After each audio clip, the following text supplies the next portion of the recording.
Welcome to Modern Day Masterpiece. I'm joined by my co-host Josh. My name is Caleb, and we went into something that we have never done before yesterday. Ooh. And that's we watched 50 Shades Freed. We have not seen the other two movies, but it's not like we just walked in not having any knowledge. I think we prepped ourselves decently. Either me watching certain reviews from my favorite reviewers, or both of us reading plot synopsises on Wikipedia, or just having a general idea of what happened. And there's not a lot that happened in those first two movies, so you just got to get the basics down, you know. So we didn't go in completely blind. So don't be like, you can't review a movie if you haven't seen the first two. It's like I think this is. I think this is one of the exceptions, actually. 50 Shades franchises. It's up there with the Star Wars franchise, and it's a trilogy now. You know, this is the final installment. If you want to call it that. I'm not saying quality wise. I'm just saying it is a trilogy. You know, so you got Lord of the Rings, you got Star Wars, you got Apes. You got 50 Shades. So we walked to the movie relatively packed. I think we have some decent fun stories to tell outside of the actual review of the movie. Yeah. But basically the movie starts off, I guess at the end of 2 they got engaged. Sure. They got engaged. Sure. So this movie starts off with a sweet little montage of their wedding and whatever. That's what you do in romance movies with sequels. So it starts off with something that is going to be a recurring theme in the movie, and that's playing a popular pop song over top of a montage of either sexy things or things that cost a lot of money, like cars or whatever. And right out of the way, I want to make a comparison to this movie, what this movie reminded me of. And it reminded me of if you ever talk to somebody and they're like, hey man, it's like, I don't mean to be too personal, but like I'm into some pretty weird stuff, fetish-wise. You're like, oh really, what are you into? Like, get this, but don't judge me, but don't kink shame. I'm into oral sex. Whoa! Dial it back just a bit, buddy. That's pretty extreme. And that's basically what this movie is, giving you promises of the Christian Grey, so dark and kinky, and the sex. Basically, they're just kind of just having sex, and sometimes one of them's chained, or not even chained, but handcuffed. So that ultimately is a disappointment. I think if you're going to this movie expecting like the sexiest, borderline NC-17 sex, it's not going to happen. No. And if anything, they play pop songs over top of it that ruin the mood completely. But that's just a small complaint. I have several other complaints outside of that. I was going to say, it sounds like to me you enjoyed the film. So what is your first impression of this movie? Yet again, your first 50 Shades movie also. I knew what I was getting into the moment the credits started to roll. Yes. For the simple fact that, again, it was a movie that immediately picks up at a wedding, which, you know, when you have a sequel in a romance movie, it's usually how it goes. So it was a stereotypical... it seems to me that this is a stereotypical romance film that you would see on the Hallmark Channel, but with a big budget. So it's a big budget Hallmark film, but to a whole new scale because these are actually popular. Exactly. These 3 films are super popular. Mm-hmm. They've grossed over $900 million. I doubt that. Office. I doubt that. No, the first 50 Shades movie grossed $356 million. Oh, you mean altogether? Yeah, altogether. Okay, I was about to say no. I was about to say there's no way one of those movies grossed that much. It will borderline $1 billion. Okay, that's true. But compared to like these movies that's been out the past like 5-6 months, Forever My Girl, blah, blah, blah, blah, you know, they're Hallmark movies on a big budget that people watch. But I can't say they're Hallmark movies either because they're more gritty and dirty. You know, they're hard R. It's sort of like a Cinemax softcore porn that you would see, but those might have better budget. Those might actually have better storylines, though. I've seen where some people I wouldn't know either. But I've seen where a couple reviewers have compared the quality of this to like faith-based movies, like quality-wise, like acting-wise and script-wise, and just overall production and direction-wise. But a faith-based movie with tons of sex. and I heard that, and I'm like, you know what? They're not too far off in terms of script and overall just not having a clue of where the movie's going. The movie has no flow at all. This movie is projected to make $38 million in its opening weekend, which is not it's not a large sum of money by any stretch compared to the first two movies. You got to remember, it's just a specific audience, and we know that It's audience true. because we saw that audience at the movies definitely yesterday. did. We definitely yes. did. Which we're not shaming anymore. No. At all. We recognize that this movie isn't for us, Right, but right. we still don't have to be kind to it because we're not going to be. So strap on your boots because here we go. We're not going to go too extreme, but clearly we don't like this movie. It's not for us. I was hoping that maybe the movie would have some camp value or have some self-awareness. And honestly, the movie's just kind of boring. Like it's very boring. It goes from oh, their wedding. Oh, let's have sex. Oh, let's go to a vacation area where we can show how rich we are. Oh, let's show how bad of a person Christian Grey is and how insecure he is when his newlywed wife. Since we're talking about that, Kent, may I do my 50 Shades of dissection? Yes. Okay, so I went to 9. I had 10. I took one off. So there's 9 points to this film that just watching it while me and Caleb were sitting there, I would immediately go, so you and just say something. This was the 9 times because I remember them. Okay, number 1, you've been with him for 2 movies and rode in an airplane with him in one of the other films, but you didn't know he owned a jet. Yep. Number 2, how insecure are these two in their relationship? Her with the designer in the castle or whatever it was, and him with the author. Oh, him with everybody, actually. With It's like every guy that's around. But it was so... Yeah, that was ridiculous. Yeah. 3, there is a pop song during a car chase. And it totally... Car chase. And it's basically just an ad for the car companies, basically, if you look into it. Apparently, this movie should have been called 50 Shades of Vacation because they spend more time in other places than they do in the actual plot of the film. Yes. Number 5, Aspen has changed a lot since the winner of Dumb and Dumber. Yes, it has. Yeah. John Denver's Felicia. Yes. Number 6, you married him and been with him for 2 movies, but you do not know that he doesn't want children.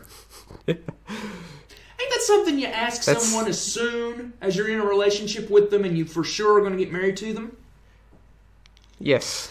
Number 7, good job being discreet in an uncrowded courthouse with the most designer clothes and designer shades on that you can. I was hoping you was going to bring that up because she tried to disguise herself and she's literally just wearing sunglasses. That would be like me. She's wearing sunglasses in the back. It would literally be like me going into a courthouse with one person and doing this. That might be the one scene in the movie that I hope he doesn't see me. That might be the one scene in the movie Don't notice me. Listen, that might be the one scene in the movie that prevents me from giving this the lowest rating because I could not help. I started laughing during that scene. Like we literally busted out laughing. But I didn't want to laugh loud because I didn't want to because the people were clearly enjoying the movie. By the way, we forgot to say that this is going to be spoiler heavy because is it going to be spoiler? Not really. No, it doesn't need to be. It doesn't need to be spoiler heavy. Okay, so, there's not anything to spoil really. I mean, number 8, the first time I've ever seen someone get an aneurysm from being slapped in the face. They took her to the surgical unit just from getting slapped. Yeah. We're not saying who it was that got not slapped. Saying who it was. But somebody gets slapped and they borderline have brain damage. And number 9, this movie's last 15 minutes is nothing but forced emotion. Absolute it's awful. Forced emotion. The whole flashback scene, the whole aneurysm, crying. Well, that's a spoiler because apparently the person never does in the movie till the last 20 minutes. Sorry. It's 50 Shades. It's 50 Shades. And the end credits scene. The scene that comes in during the credits. It has a stinger. If you do go watch the movie, there is an end credits. It has a credit stinger, and it's awful. It was awful. And I forgot what the other one I had was, but that was just.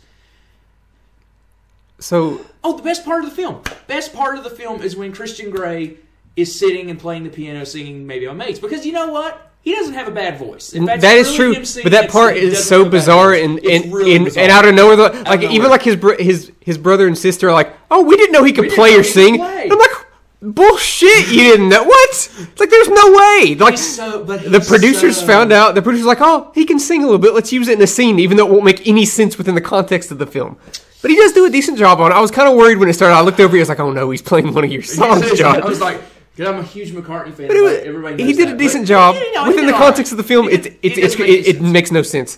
But yeah, that's my 50 Shades of Dissection. So back to the them discussing having babies thing. That after them going to the nude beach and him not allowing her to take off her top because he's already like, you're showing enough skin already. If that wasn't bad enough, it's like, oh, it's like, do you want to have babies? And eventually he's like, it's like, I don't want to share you with anybody. I was like, it's a baby. It's a baby. The baby isn't going to come out of the womb and try to have sex with its mom. Jeez Louise, gosh, ridiculous. You would choose me, or you would choose the baby over me. Choose the baby over. Well, yeah, that's usually what mothers do. So ridiculous. And then the scene with the author. The author's a good-looking guy, but she's talking to the author because she's trying to get ahead in the business for the business that, he's already got her that job to begin with because he bought the company. So there's a little bit of nepotism there. So she's talking to the guy in the room, and he comes in. He's like, "Took me to have a word with my wife," and he leaves. And he's like, "Good-looking guy." And honestly, the one saving grace of this movie is Dakota Johnson, because sometimes she does put him in his place, and she does have a couple comedic lines where I was like, "Huh." And I don't think they're supposed to be. No. The line about the handcuffs was supposed to be funny with the cops. Yeah, that was. I was like, that's a good. That was a good joke. That's a good joke. And ultimately, she's trying. Yeah. You can see she's trying, but the material, it's the writing. Her effort almost goes unnoticed because the writing and the direction is so poor. Yeah. And I don't know if the guy who plays Christian Grey, never seen him in anything else, but in this movie, he is garbage. He is bad. Yeah. Like, I know the character's written bad, but he's not doing it any favors. At least Dakota Johnson is trying. Right. She's giving a little bit of development to this character that we still don't know much about because there's not any plot. And that's not bad enough. They try to throw in a thriller element throughout the movie. It'll come in every 25 minutes or so. Yeah. Then it goes full tilt at the end. And it's some of the worst direction and editing I've ever seen. Speaking of bad editing, there's a scene that we could not figure out if it was a dream sequence. Yes! Where she's thinking about Christian Grey grabs something. Is it a flashback? Is it a... Well, something happens on the plane where she's like...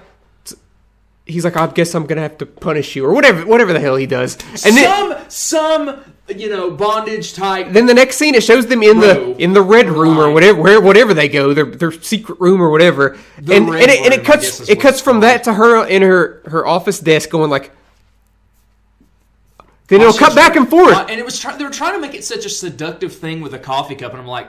And like this may be a little bit too graphic, but what Christian Grey does, he grabs a device, and I guess he's using it on her. And I couldn't figure out if like she was still in pain from that device, or if it was still inside of her. Like, it was ridiculous. I was like, movie, make up please tell us. The movie's so scared of going over the top and being like an NC-17 movie that it doesn't even feel like an R-rated movie at times. Like the sex is not sexy at all. Like, at all. It's bad. Like, if anything... It more makes you uncomfortable. It makes me a little uncomfortable. Especially the scene with Christian Grey where he basically assaults her. Whenever he's acting like a baby. He's like, this is what it feels like you doing to me every day of my life. I'm like, what a baby! It's like, what are you... Oh, God. I hate that character. To counteract that, not even really to counteract it, just to look at it from a different perspective. There's a difference between, I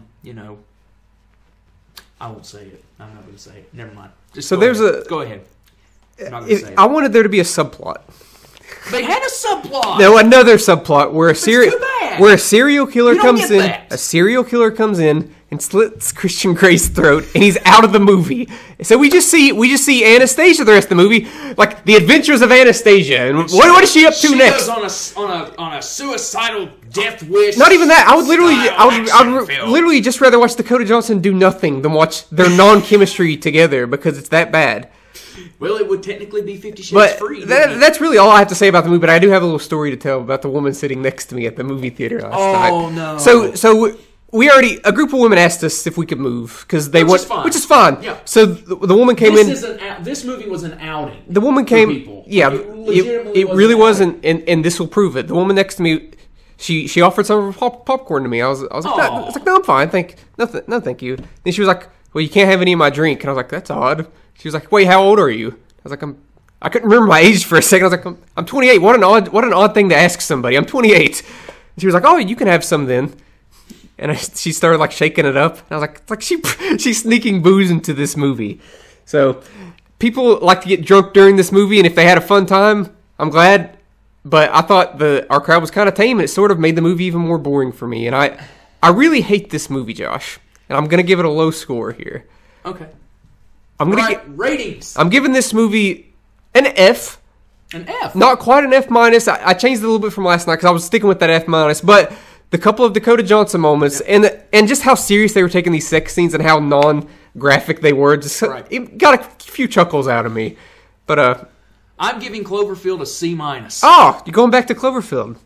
This makes Cloverfield Paradox look a lot better, I see. Yes. So Cloverfield now is at a C minus. So you're giving.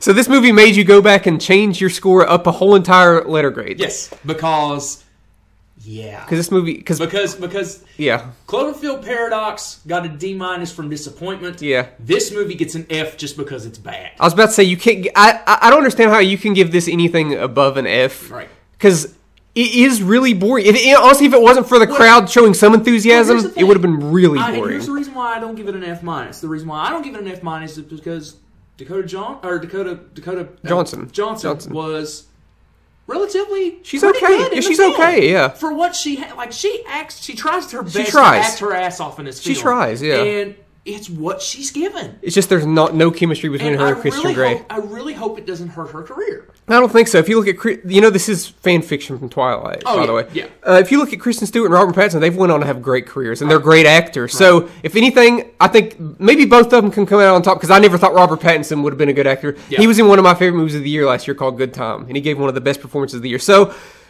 this movie, I don't think will hurt them. If anything, it'll elevate them. It'll give them their name so that they can do these maybe like little indie projects. You remember she was really good in How to Be Single. Dakota Johnson was. Remember that movie? She was really good in that. I'd actually forgot about it. Yeah, me too. But I thought about it yesterday. I was like, she was in that movie. She was really good in that. But that wraps up our review. We hate this movie. We think it's garbage. This is the worst movie I've seen in a few years. I didn't show my full anger because I didn't want to just be a little bitch the whole review, but I don't like it at all. Did you like it? Is this movie for you? It's not for us. Specific audience of middle-aged women specifically, because that's who was in the theater yesterday, and that's okay. It's for you. I'm glad you enjoy it. We have superhero movies that we enjoy. Yep. So, did you enjoy the movie? Did you not enjoy it? Did you agree with our review? Did you not? Let us know. So our final grade would be an F. It was an F. Yeah, we give this movie an F. Final grade's an F. So let us know in the comment section below if you agree or if you disagree, and also subscribe. And thank you for watching.